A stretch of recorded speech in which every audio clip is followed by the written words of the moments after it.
You might be asking yourself, why am I coming in so much? And that's a common question I have in my office, is why do I have to come in so much? It's about the adjustment. And the adjustment is moving the bone back in place, taking pressure off the nerve. And there's different ways we can measure that to see if a patient's holding the adjustment.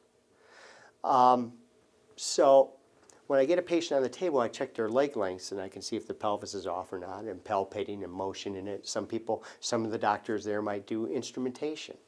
But either you're holding the adjustment and you're not.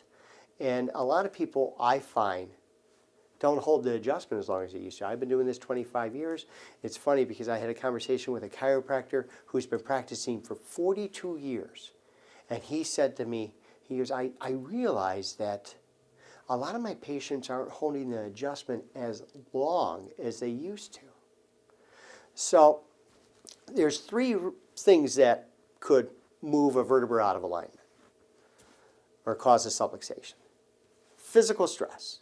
Everybody can relate to physical stress. You know, I have patients say, oh, you know, I picked up a box and I hurt my back, or I'm in the Midwest where they're shoveling snow and I hurt my back, I got in an auto accident, you know, I hurt my neck and back. That's physical stress. Or I slipped, I fell down the steps, I was picking up my grandchild, we were running, and I've had some funny stories too. Physical stress, everybody can relate it. So that's pretty easy. In fact, that's one I'm really not going to explain too much more than it causing a misalignment. The second one is chemical stress. And I have patients say, well, I don't smoke or drink. Do you realize how much medication you're taking? Because we can get the list, we get the history out, we see all the medication that they're taking.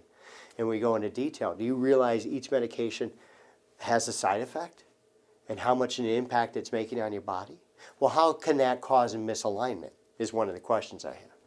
Well, let's go through the physiology here. If I take a pill, it changes the physiology of my body. It weakens the system, muscles, tendons, and ligaments can become weak, and the segment moves out of place. Well, I don't take any medication. Hey, you and I were at the party, and I saw we were both bored at that party, so there was nothing to do other than to eat. And you ate a whole pie, and I was watching you just because I was bored. But your body has to process all that sugar. So you think about it, you know, your body has to process all that sugar, it becomes weak, insulin levels gone up, then they crash down. It's a big stress on your body. You can even do a little test yourself and eat 6 candy bars and see how you feel. It's going to weaken your body. So physical stress, chemical stress, and the biggest one, oh my gosh, mental stress. And that's the thing that I find difficult, and your doctor might find difficult, who's taking care of you, is how much mental stress you're under.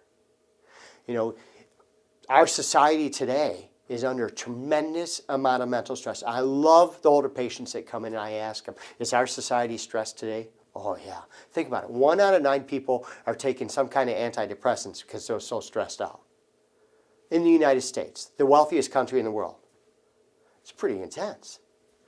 Kids are going to school shooting their other kids because they're so stressed out. Mental stress is massive, and we got to cut down. So, you know, I have patients, well, I don't know how to cut down on my mental stress. Well, okay, real easy. Don't watch the news. A lot of mental stress there. Oh, well, I have to watch it. Read the newspaper. Just read each article. You ever been to a party where you're hanging out with some people and one person you're talking to them for 5 or 10 minutes, and you walk away and you're exhausted? That creates some mental stress.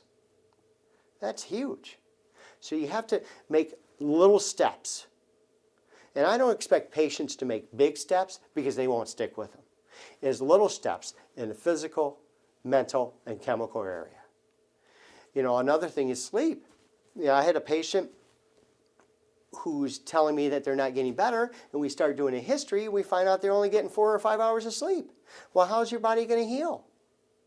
Because you got to remember, it takes time. And we want that adjustment to hold so the body can heal. So you have to get sleep. You got to get 8 hours of sleep. And if you're under a lot of stress, you're not going to get 8 hours of sleep because you're going to wake up in the middle of the night thinking because you're overwhelmed. So you got to cut down on some of that mental stress.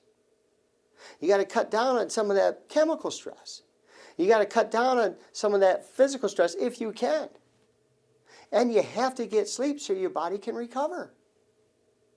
So I have a little story. I had a high school patient come in about a year ago.